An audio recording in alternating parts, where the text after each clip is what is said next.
africaine d'aviation, CAA, encore et toujours motivé dans l'année fatiguée. Na année 2026, on peut, azan l'issue kokubisa, perfection na ninga kosakanate, na ba service na ye, sécurité, confort, na régularité, bon di melange lendi l'issue na ninga kosakanate, mon côté na terrain, c'est pelas de ces pelas, ati avion na la dernière génération, le col Airbus A320, pour la destination ebele, na ba province pour la ville ya RDC, Bongo Sénaté, na 2026 Oyo, CAA, a conquis 34 mokoka, na service ma client na ye. Ah, CAA, Mose Pélissi.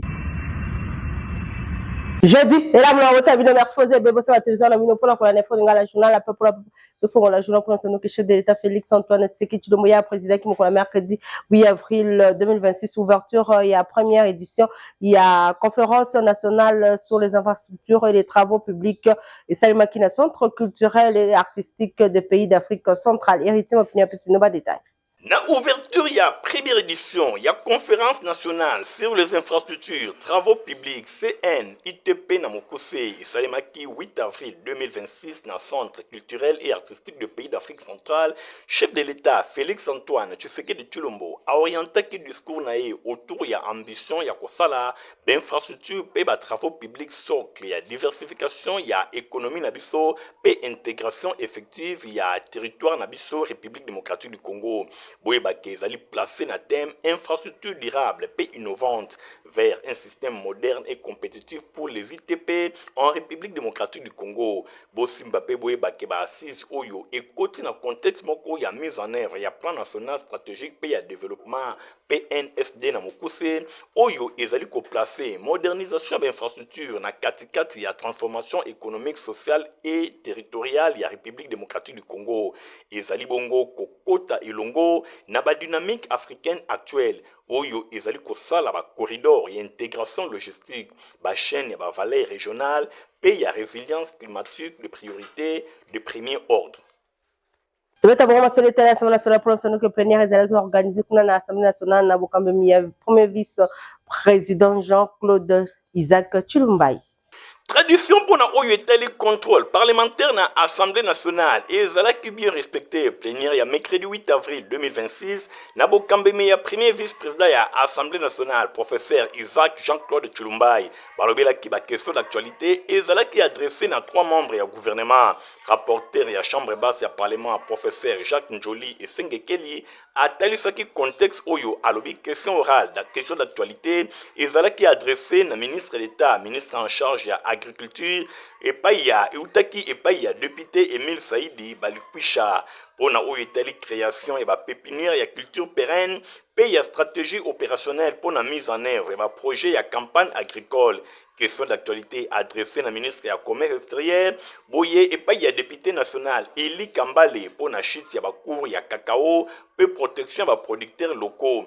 Question d'actualité ezalaki adressée na vice-premier ministre ministre en charge ya intérieur et outaki na député national Patrick Mounyomo pour la redevance sécurité relative na système ya sécurité pe ba frontière ya immigration. Azwaki Maroba Motuali Bosso locuteur député national Emile Saïdi principalement basé na question ya stratégie opérationnelle adoptée par le ministre d'État et agriculture sécurité alimentaire na mise en œuvre ba projet annoncé pour la campagne agricole pour Ngambu na Eli national Eli Kambale yé a s'adresser qui na ministre ya commerce extérieur Julien Paluku a sollicité qui éclaircissement ya yé pour na analyse ya ba service ya ministère na autorité na yé. Volatilité actuelle, il y a cours, il y a cacao, raison, il y a baisse accentuée d'un niveau, il y a comptoir d'achat locaux par rapport à la moyenne régionale. Pour Patrick Mounyomo, Eli à Nord Kivu, après dépôt, il y a question d'actualité bien jugée. Vice-premier ministre a répondu qu'un exercice où il y a redevabilité. Préoccupation naïe, qui essentiellement basée sur la motivation politique et technique où il y a sa signature, il y a contrat et l'ongona société, il y a droit américain, ce qui report LLC en rapport. Dans la mise en place, il y a système intégré, il y a service, il y a sécurité, puis il y a immigration. Pour renforcer les mesures de sécurité aéroportuaire, gestion de frontières, puis port maritime, libosser multiples menaces transfrontalières oyo ezali lié na falsification ya infiltration contrefaçon pe ya fraude documentaire na identification ya voyageurs to pe passager. Na réponse na ye VPM en charge intérieure Jacquemain Chabani apportaki moyen de défense a précisaki ke contrat ya seki report ezali nanu signé te. Après signature boyelongo na firme oyo akofinancer hauteur ya 85 to pe 15% ya l'état congolais na ngambo na ye ministre d'état ministre de l'agriculture Moindo Nzangi ye a regroupé mingi ba stratégie opérationnelle na 5 piliers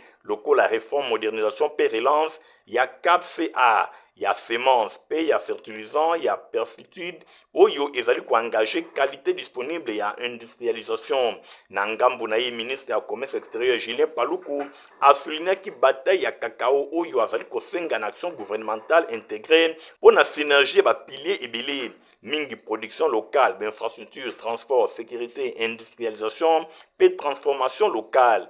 Boye plénière et se clôturera qu'une intervention à directeur général, il y a bureau central, il y a coordination BSECO, oyo a sollicité qui mesure de grâce na plénière, faute y élément pour na indisponibilité à répondre à la question orale avec débat, oyo et s'adressa qui na et pas y a chambre basse, il y a parlement, pour na kosilisa na combo, il y a redevabilité, il y a gestion, il y a reste publica. Premier vice-président, il y a chambre basse, il y a parlement, Isaac Jean-Claude Chulumba, a réitéré qui engagement, il y a bureau, na poursuite, il y a mission constitutionnelle, na contrôle parlementaire, conformément à l'article 138, il y a constitution. Plénière Oyo et c'était qui na présence de membre, il y a bureau, Mingi Penza, deuxième vice-président Christophe Mbosso, Kester Chimène Polipoli, Kester adjoint Grace Nema, puis rapporteur adjoint Clotilde Moutita. Kaka makambo etali à Assemblée nationale baki rapporteur à Assemblée nationale Jacques Njoli Azalaki auditionné mercredi 8 avril na commission mixte PAJ socio-culturelle et environnementale et Assemblée nationale na République démocratique du Congo na koloba na 4 ya proposition de loi na accès ya information et la transparence ya vie publique. Reportage. Elia Boende, professeur Jacques Njoli, ye azalaki auditionné mercredi na commission mixte PAJ, politique administrative, juridique, socio-culturelle, environnement, Assemblée nationale et République démocratique du Congo. Na cadre examen ya proposition ya loi oyo ezali kolobela accès na information pe na transparence ya vie publique. Liboso ya député membre ya commission oyo, initiateur ya texte exposa ki ba fondement pe objectif ya démarche législative centrée na renforcement ya gouvernance démocratique. Nanzela y a meilleur accès à la citoyenne information, il y a intérêt public. Professeur Jacques Njoli a insisté qu'il y a la nécessité pour éviter confusion entre dimension passive, il y a droit ou et single cause à l'informer, pour assurer presse libre et organisée dans l'ordonnance. Loi numéro 23/009, il y a le 13 mars 2023, où ils allaient fixer la modalité d'exercice de la liberté à presse et à dimension active, à savoir, droit et accès à l'information, il y a un cause à l'encadrer, na proposition, il y a loi, na initiative, oyo, a précisé que le mécanisme, ils allaient se reposer na même base constitutionnelle, mingi penza, article 24, et la constitution, a relevé qu'il na katina yango, oyo, ils allaient se rattacher na alinéa spécifique, mingi penza, distinction oyo ezali kotalisa complémentarité na optique oyo a souligné garantie effective ya ba dimension nyonso ezali kotalisa pilier essentiel ya transparence ya redevabilité publique pe ya contrôle citoyen. Proposition ya loi oyo ezali kotalisa ba innovation ebele mingi obligation ya ba agent public ya ko publier ba information mososo mise en place ya mécanisme ya déclaration ya patrimoine sous création, il y a autorité indépendante chargée à veiller na effectivité, il y a droit d'accès à l'information. Texte Oyo et aborda qui le sous question, il y a protection, il y a lanceur d'alerte. Considérer le coup la levier moko important dans la lutte contre la corruption, ba pratique opaque, tout ya mabe Oyo ezali kosalema na administration publique. Na ba échange Oyo ba député ba soulever ba préoccupation ebele liée na mise en œuvre pratique ya loi. Mingi penza na oyo etali ba mécanisme ya kokota na information pour garantir protection à données sensibles et la modalité à contrôle paye à sanction en cas de non-respect à la disposition pour une initiateur proposition à loi Oyo et côté la dynamique internationale nous avons 130 pays mobimba basali déjà na législation en matière d'accès à l'information et appelé d'aki pour une adoption rapide de texte Oyo pour combler retard de la République démocratique du Congo et renforcer la transparence dans la gestion des affaires publiques. Misala et Kobaki na kati ya commission mixte pour na kosala élaboration ya rapport pe ko soumettre na plénière. Honorable Mawotwene élu ya Selemba ou ya kitaki na commune ya Selemba pour na kosala visite na libota moko o mwana bango azalaki kidnappé. Phénomène kidnapping, beba crime armé na ville ya Kinshasa et sali lususui ya Kolobelate. Ndakisana quartier cité verte précisément na Ari Libulu. Bango bazwaki visite ya Batomabe lundi 16 mars 2026 vers 19h. Na sima ya koyoka sango ya mawa oyo honorable Mawotwene di Papa Selembao akomaki sur place pour na kosankiring na situation pour réconforter la population ou bazalaki victime de la situation où il y a vol à main armée. Nos buts ont été agressés. Na ba 19h. Tango ka courant ekei. Ngana bimi ke non asomba ji pa maman Germaine oyo. Nanguza mbe ke non azo kotaji. Mbala moko masasi na sim. Na baluka boye. Bazalaki 4 on a monaki na miso 4 personnes on a munduki na maison na yo bakotaki 3 personnes ngana za kuna moyen na pusa na boye ezate naza na munduki te no côté na kwa bosala nini atelema bi soka bushe beta ngona kingo atenga ngo pona eso ba beta na sote te boza de amono so ba ngono kaka ndongo soso abi wapi dola se ngoyo wa veni nyonso et puis honorable a université tanche azo fouiller na ba téléphone ezaki ba iPhone 13 ba téléphone mususu a récupéré azo fouiller nyonso ame matena nyonso ye moko Kolombo wana eli ya commune ya Selembao Mawotwene Papa Selembao du responsable andima mukumba ya population ya commune na ye arondaki visite na famille moko oyo mwana bango ya 15 ans kuna na quartier Mbala azalaki victime ya kidnapping pe ya abus sexuel na nzela na ye ya retour ya kelasi bozo explication ya papa na ye. Depuis les mercredis, on a causé là où ta classe à 17h comme d'habitude. Mais mon colongo et ça m'a guindé moi naté. Tozeli moi na à où ta classe aya to mona ka moi naté. Les vendredis pe nazomi nanga ndakwa wa. Nde moi na moka mukia ute kuna. Nda zoa koleka pa na biso boye. Nda komi liboso place wana kuna. Ah, nda kamwe. Moi nanga moi seul bosa bimia tuni ah. Yo teni place wana osani erobino. Na lingana matana kende prière mais na moni mutu moko babwaki awa nde mwana ngasko ebangisi ye nda matimba ngata la boye ndaye omona ndeko naye metanga mona ke wana ana uniforme à l'agoni. Élu ya commune ya Selembao honorable Mawotwene du responsable azanga kite kotombola mongongo pour la population na ya Selembao nde to yaki lelo ko compatir na famille et puis ko apporter bango moi assistance sociale na biso pour esungwa mwana na biso akozwa soin approprié. Heureusement pour naye tomoni ba retrouver ye aza en vie mais seulement état oyo tokuti nango jisinga vraiment zo ba soin moko approprié. Et par là tous profiter ko senga na ba autorité compétente il y a un combat Kinshasa baye ba ko assumer ba responsabilité na malamu de peur que les pires et continuer ko sala mané combat Kinshasa précisément pe na commune ya Selembao. Moninga malamu baye bakaye na tango ya pasi honorable Mawotwene toujours au front pour na kolobela pe ko proposer ba solution afin que population na ye à vivre kitoko. Secrétaire exécutif provincial Icoville à Kinshasa, Braille Ngali, na 4 ya mois de mars, ya Azaki Bongo na maman ya Malu. Nyonso elekaki na cercle culturel ya commune ya Maluku samedi 28 mars 2026 activité minene mibale ya liboso carnaval monene ya soutien et paye ya chef de l'état Félix Antoine Tshisekedi Tshilombo pe yangonde e yaki kosalema pour na clôturer mois de la femme. Bon simba pe boyeba effigie ya président de la République et tiamaki na kiti babengi Chipoi pour na marquer soutien na bango ya bana maluku et pa ya son excellence Félix Antoine Tshisekedi Tshilombo na ba action nyonso pe na vision na ye nyonso ezalaki organisé et pa ya secrétaire exécutif provincial ya parti politique babengi Union Congolaise ikona mokuse Bridge Ngalim Firi Obama oyo ba mama nyonso ba mesana ko benga ye mwana ya ba mama intervenante ezalaki présidente ya Ligue de femmes provinciale Mama Louvette Mbuzu bokutani oyo ezali bongo na vision ya parti cher ya son excellence vice-premier ministre ya économie nationale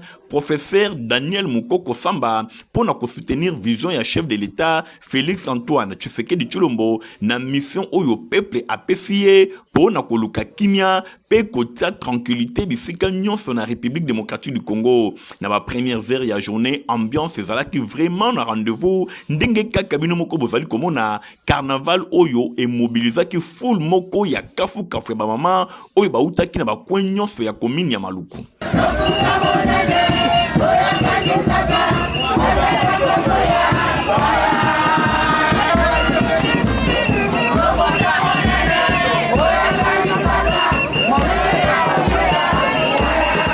Plus de 5000 mamans mobimba ba répondant qui présente na appel oyo ezali kotalisa engagement pe attachement na bango na ba valeur oyo ezali bongo promis et pa ya Union Congolaise na atmosphère moko ya fête na ndenge ya kosakana te activité oyo et pesaki lokumu et pa ya femme congolaise pour ko favoriser karabana mibali azoti kabana basi pour atekela kayo pour c'est la commissaire ya ndaku mais pesa chance na bana nyonso ezala ya mwasi ezala ya mobali po bakendaka classe oyo azali pilier ya développement pe actrice moko incontournable ya société moto oyo atyakimia na mboka mwana mobali lombe de père de mère Fatibe nalingi nanu napesa mbote oyo ewute pa autorité morale le professeur docteur Daniel Mukoko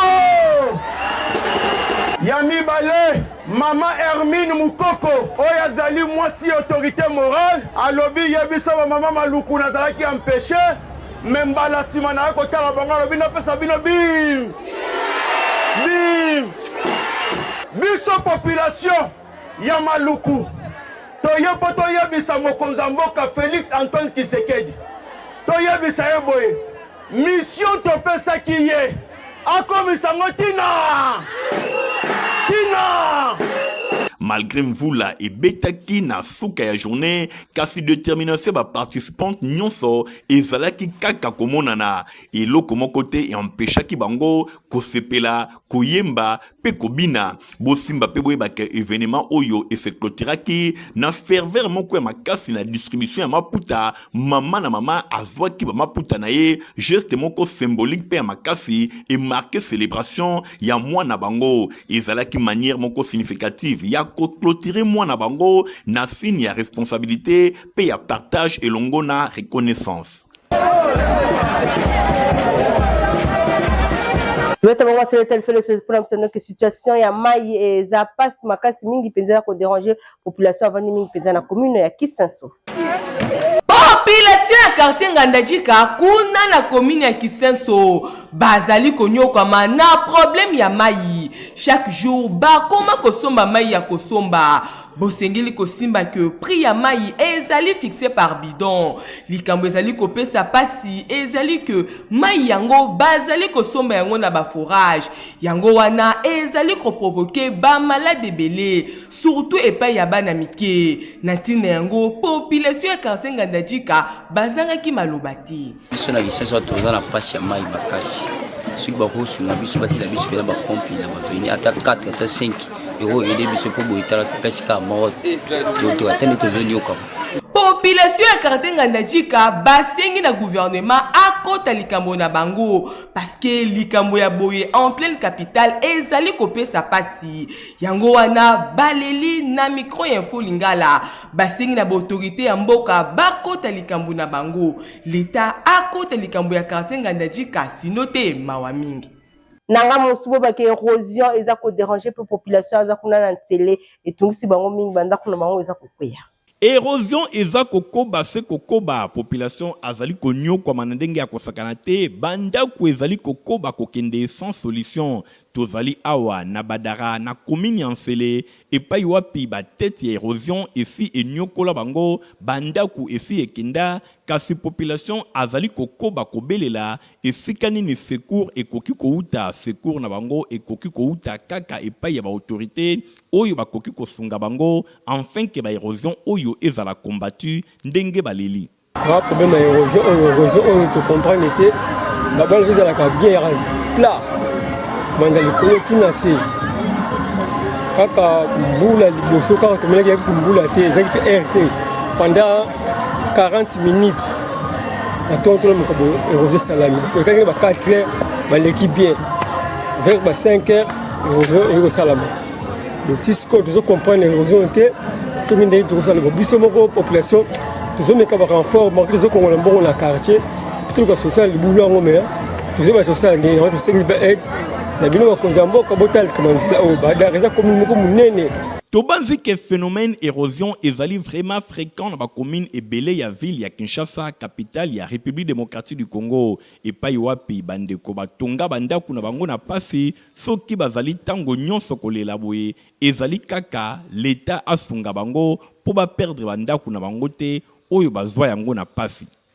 Pour permettre à clients de voyager dans des conditions ya kitoko compagnie africaine de gestion CA à Airbus 320. Ah oui, compagnie africaine d'aviation CAA encore et toujours motivé na ndenge ya nefatedi na année 2026 au po azali sus ko kubisa perfection na ndenge ko sakana te na ba service na ye sécurité confort na régularité bondi melange lendi lisusu na ndenge ko sakana te mon côté na terrain c'est pelas de ces pelas ati avion na la dernière génération le col Airbus A320 pour la destination ebele na ba province pour la ville ya RDC bongo sénaté na 2026 oyo CAA a conquis 34 motoka na service ya ba client na ye. Ah, CAA, mon sepelici. Le formation l'état complet scolaire Maman Pemba école la fondation Rombungu eza na ba atelier ya kitoko oyo eza ko permettre na bandeko pour ba élèves ba faire la pratique na bango na ndenge moko ya kitoko.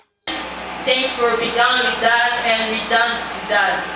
Thanks for all things we are saying here.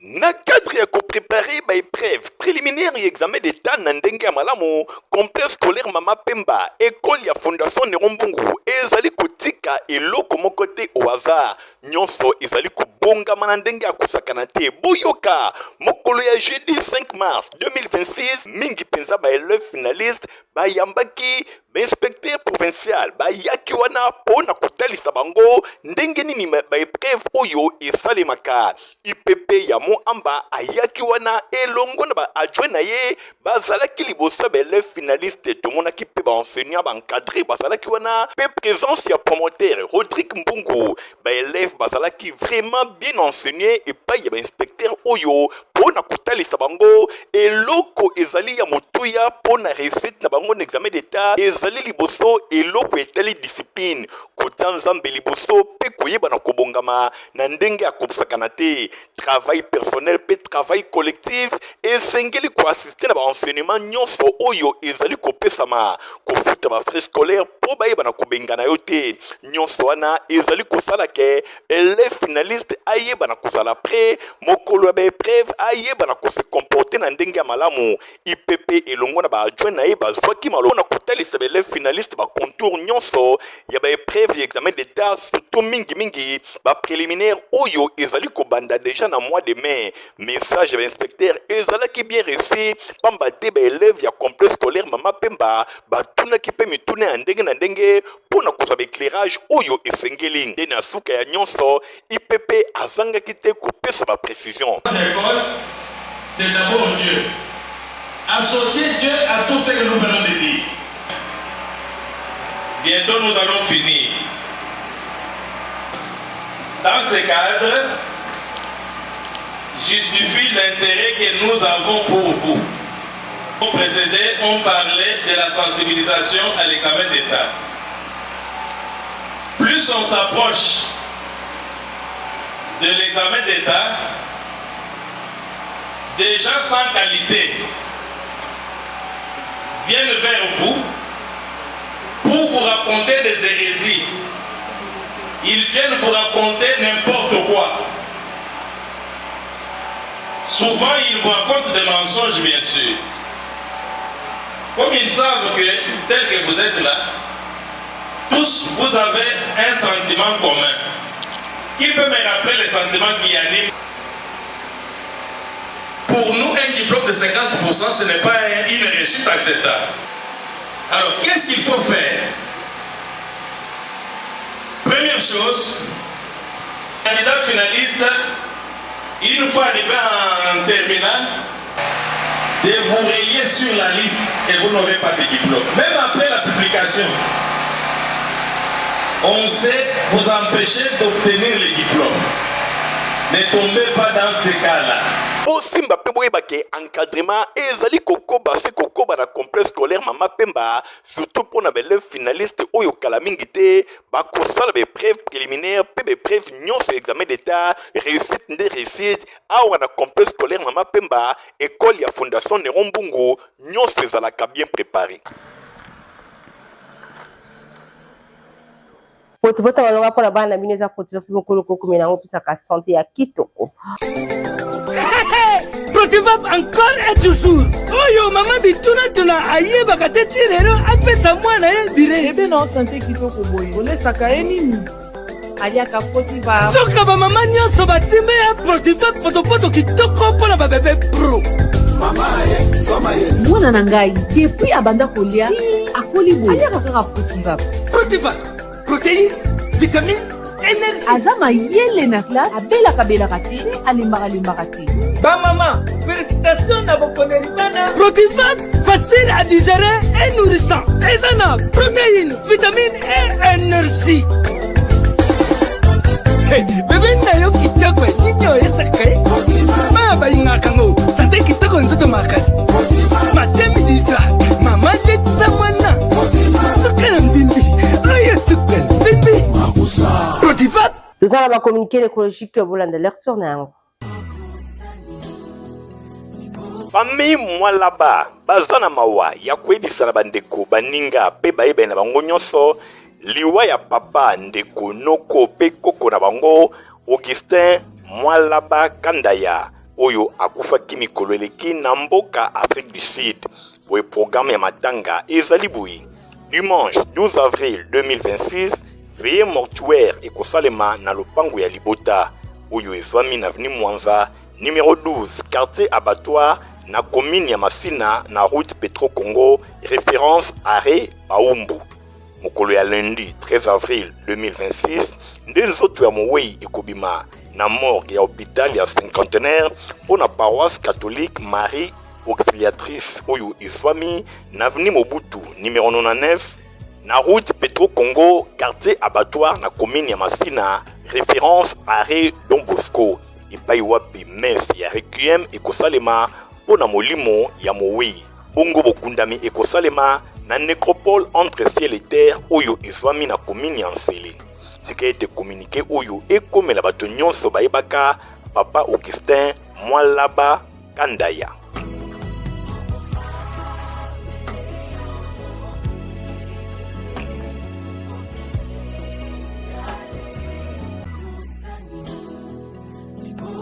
Famille Valu bazana mawa ya kwebisa na bandeko baninga pe bayiba na bango nyonso mingi penza ba journaliste pe ba cameraman ya République démocratique du Congo liwa ya mwana pe ndeko na bango Jérémy Valu Makambo ye azalaka cameraman akufaki depuis mokolo ya lundi 6 avril 2026 boye nzoto ya mowei ezwami na morgue ya hôpital général de référence ya Matete ex Omeko.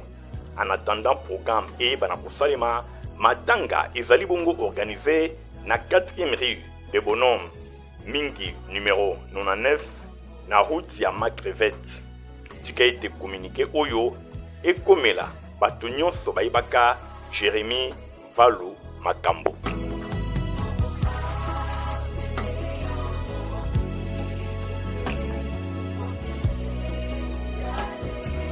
Ozaki bele pona kola nefo ngala journal pour la possible c'est plein ça merci Negor Tingi Matomina azaki bongo na sima ya caméra concours rédactionnel p supervision ici à qui pas hérité Mapindemi montage ici maman qui pas Christian qui n'est pas Fabrice Lundombi ngam notre option rendez-vous mgozali ko au revoir.